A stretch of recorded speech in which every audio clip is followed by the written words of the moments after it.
سبحان اللہ و بحمدہ عدد خلقہ ورضا نفسہ وزنۃ عرشہ ومداد کلماتہ۔ پاکیزگی ہے اللہ کی اس کی تعریفوں کے ساتھ اس قدر جتنی کہ اس کی مخلوق ہے، اتنی کہ وہ اس سے راضی ہو جائے، اور اس کے عرش کے وزن کے برابر، اور اس قدر جتنی کہ اس کے کلمات کی روشنائی ہے۔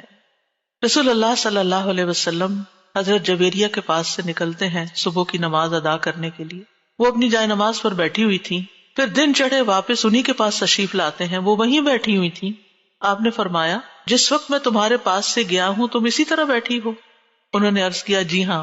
نبی صلی اللہ علیہ وسلم نے فرمایا، میں نے تمہارے بعد ایسے 4 کلمات 3 بار کہے ہیں کہ اگر تمہارے آج کے کہے ہوئے کلمات کو ان کے ساتھ وزن کیا جائے تو ان کلمات کا وزن زیادہ ہوگا، اور وہ ہیں سبحان اللہ و بحمدہ عدد خلقہ ورضا نفسہ وزنۃ عرشہ ومداد کلماتہ۔ اللہ سبحانہ وتعالیٰ کی حمد و ثنا، سبحان اللہ و بحمدہ، تسبیح حمد کے ساتھ، کتنی دفعہ؟ عدد خلقہ، اس کی مخلوقات کی تعداد کے برابر، یعنی جتنی بھی اللہ کی مخلوقات ہیں، آپ جانتے ہیں کتنی؟ گن سکتے ہیں؟ گن ہی نہیں سکتے۔ اگر ہم صرف اپنی انگلی کا ایک پور لگائیں مٹی کے اوپر اور اس کے ساتھ جتنے ذرات آئے ہم وہ بھی نہیں گن سکتے، ہم وہ بھی نہیں گن سکتے۔ اور ہر ذرے کے اندر، ہر ایٹم کے اندر پھر الیکٹران، پروٹون وغیرہ جو کچھ ہے اس کو گننا چاہیں تو گن ہی نہیں سکتے، ہم نہیں گن سکتے۔ وما یعلم جنود ربک الا ھو، صرف وہی جانتا ہے تعداد مخلوقات کی۔ یہ ستارے، یہ سیارے، یہ گیلیکسیز، یہ زمین، یہ آسمان، یہ سمندر، پہاڑ، ہم تو اس پوری کائنات میں صرف ایک ڈاٹ کے اوپر بیٹھے ہوئے ہیں، اور اس زمین کے اندر جو کچھ ہم اس کو بھی نہیں گن سکتے، کہاں یہ کہ باقی کتنی مخلوقات ہیں۔ تو اس کا یہ مطلب نہیں کہ میں ایک دفعہ سبحان اللہ کہتا ہوں تو اتنی دفعہ ہو جاتا ہے میرا، یہ نہیں ہے اس کا مطلب۔ اس کا مطلب یہ ہے کہ اللہ سبحانہ وتعالیٰ کی اتنی زیادہ تعریف ہے، وہ اتنی تعریف کے لائق ہے، یعنی وہ اتنی تعریف ڈیزرو کرتا ہے جتنی مخلوقات کی تعداد ہے۔ اور آپ کو معلوم ہے وَإِن مِّن شَيْءٍ إِلَّا يُسَبِّحُ بِحَمْدِهِ، کوئی چیز ایسی نہیں جو اس کی تسبیح نہ کر رہی ہو۔ تو سبحان اللہ وبحمدہ عدد خلقہ، یعنی ان ساری مخلوقات کے ساتھ میں بھی شریک ہو رہا ہوں جو اللہ کی تسبیح میں لگی، ایک ایک ذرہ اللہ کی تسبیح کر رہا ہے۔ تو اس کے لیے تو نہ کوئی کاؤنٹ ہے، نہ نمبر ہے، گن ہی نہیں سکتے۔ ہم 100 دانوں کی تسبیح لے کے خوش ہو جاتے ہیں، ہم تسبیح کر رہے ہیں۔ ایک 100 دفعہ پڑھ لینا کوئی، 100 دفعہ پڑھ لیا، اپنے آپ کو ہی تسلی دے دیتے ہیں۔ اس کو کیا پرواہ ہماری 100 دفعہ کی اگر ہم خلوص کے ساتھ نہیں پڑھتے؟ اس کی تو پوری کائنات اور کائنات کی ہر چیز۔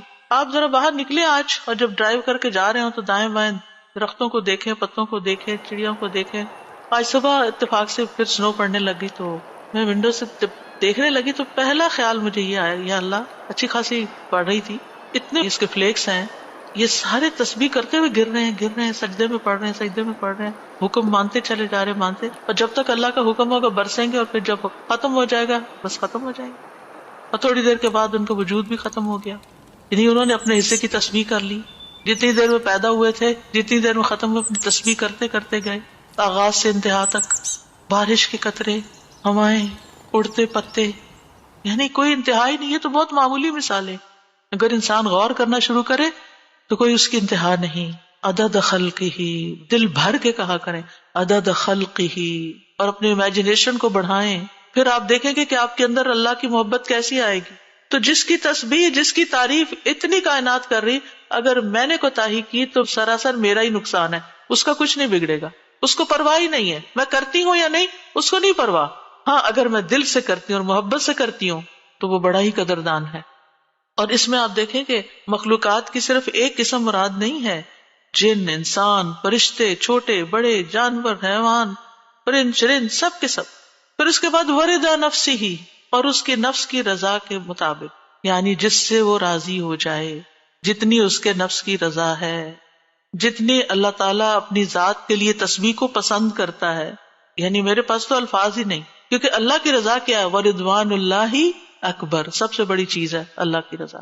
یا انسانیوں کا کہ میں اللہ کی تسبیح کر رہی ہوں حتیٰ کہ وہ راضی ہو جائے، اور پھر اس کے بعد بھی تسبیح کر رہی ہوں، اس کے بعد بھی حمد ہے، وہ مجھ سے راضی بھی ہو جائے پھر بھی میں مزید کروں گی۔ یہ نہیں کہ میرا ایم یہ ہے کہ بس اللہ کو راضی کرنا ہے اور راضی ہو گئے بس میرا کام ختم، نہیں، اس سے زیادہ، اس سے آگے۔ وزنت عرشہ، اس کے عرش کے وزن کے برابر، یعنی میں اتنی حمد اور تسبیح بیان کر رہی ہوں جتنا عرش کا وزن ہے۔ عرش ساری مخلوقات میں سے سب سے بڑی چیز ہے، وَهُوَ رَبُّ الْعَرْشِ الْعَظِيمِ۔ ابو ذر کہتے ہیں نبی صلی اللہ علیہ وسلم نے فرمایا، اے ابو ذر، کرسی کے مقابلے میں 7 آسمان اس طرح ہیں جیسے بیابان زمین میں کوئی چھلا پڑا ہوا ہو، پھر کرسی کے مقابلے میں عرش کا حجم اتنا ہے جیسے اس چھلے کے مقابلے میں بیابان کا وجود ہے۔ سبحان اللہ، اگر کرسی جو وسع کرسی السماوات والارض ہے، اس کی حیثیت اتنی ہے عرش کے سامنے جیسے زمین و آسمان کی کرسی کے سامنے، تو پھر عرش کتنا بڑا ہوگا۔ اور آپ کو معلوم ہے کہ اس کی مقدار کو اللہ کے سوا کوئی نہیں جانتا، تمام مخلوقات سے اونچا ہے وہ، یعنی مخلوقات کے بعد جو ہے وہ آسمان ہے، اور آسمان کے بعد جنت کے 100 درجے ہیں، اور ہر درجے کا درمیانی فاصلہ جو ہے وہ اتنا ہی ہے جیسے زمین اور آسمان کے بیچ کا فاصلہ، اور جنت الفردوس کی چھت کے اوپر عرش ہے۔ اسی لیے حضرت آسیہ نے کہا تھا رب ابنی لی عندک بیتا فی الجنہ، کہ قرب ہی قرب ہو، کیونکہ اس قرب میں لذت ہے، اس کو قریب محسوس کرنے میں اصل مزہ ہے۔ اور حقیقت یہ ہے کہ اس دنیا میں سب سے زیادہ خوبصورت احساس، سب سے زیادہ لذت والی چیز رب کی معرفت ہے۔ یہ سب سے بڑی حقیقت ہے، سب سے بڑا ٹروتھ ہے۔ جو اپنے رب کو پا لیتا ہے اور اپنے رب کے قرب کو محسوس کر لیتا ہے، پھر اس کے سامنے دنیا کی ہر نعمت چھوٹی ہو جاتی ہے، ہر مسئلہ چھوٹا ہو جاتا ہے، کیونکہ اس نے پا لیا ہے جس کو پانا چاہیے تھا، جس کے لیے وہ بھیجا گیا تھا دنیا میں، اس نے اس کو پا لیا ہے۔ تو بہرحال اللہ تعالیٰ کے عرش کے وزن کے برابر اس کی حمد و ثنا، ومداد کلماتہ، کلمات سے مراد اللہ کا وہ کلام ہے جس کے ساتھ اللہ نے اپنے رسولوں کے ساتھ کلام کیا، جو کتابوں کی شکل میں اتارا، جو اس کے لوح محفوظ میں ہے۔ یہ کلام، اس کی وسعت کیا ہے؟ قرآن مجید میں آتا ہے قُلْ لَوْ كَانَ الْبَحْرُ مِدَادًا لِكَلِمَاتِ رَبِّهِ لَنَفِدَ الْبَحْرُ قَبْلَ أَن تَنفَدَ كَلِمَاتُ رَبِّي وَلَوْ جِئْنَا بِمِثْلِهِ مَدَدًا، کہہ دیجئے اگر سمندر میرے رب کی باتوں کے لیے سیاہی بن جائے تو یقیناً سمندر ختم ہو جائے گا اس سے پہلے کہ میرے رب کی باتیں ختم ہوں، اگرچہ ہم اس کے برابر اور سیاہی لے آئیں۔ دوسری جگہ پر آتا ہے 7 ابحر، 7 سمندر بھی مزید آ جائیں تو خشک ہو جائیں گے لکھ لکھ کر، لیکن رب کی کلمات ختم نہیں ہوں گے۔ اس کے برابر اللہ کی تعریف، اور یہاں پر ایک طرح سے بطور مبالغہ سب چیزوں کی مثال دی گئی ہے، ورنہ اللہ کی تعریف تو اس سے بھی زیادہ، اس کا تو کوئی شمار ہی نہیں کر سکتا۔ پھر ہم اپنی ساری زندگی میں کتنی تسبیح کر رہے ہیں، کیا کر لیا ہم نے؟ کچھ بہت بڑا مارکا مان۔ پھر کس بات کا غرور، کس بات کا تکبر کہ ہم کیا چیز ہیں، ہم کتنے نیک ہیں، یہ تو خیال آنا بھی نہیں چاہیے۔ حاملین عرش، جو فرشتے عرش اٹھائے ہوئے ہیں، وہ اللہ تعالیٰ کی تسبیح بیان کرتے ہیں اور کہتے ہیں ما عبدناک حق عبادتک، ہم نے آپ کی عبادت کا حق ہی ادا نہیں کیا۔ وہ اللہ کی عظمت کو جانتے ہیں نا، اس لیے کہتے ہیں کہ ہم نے عبادت کا حق ادا نہیں کیا۔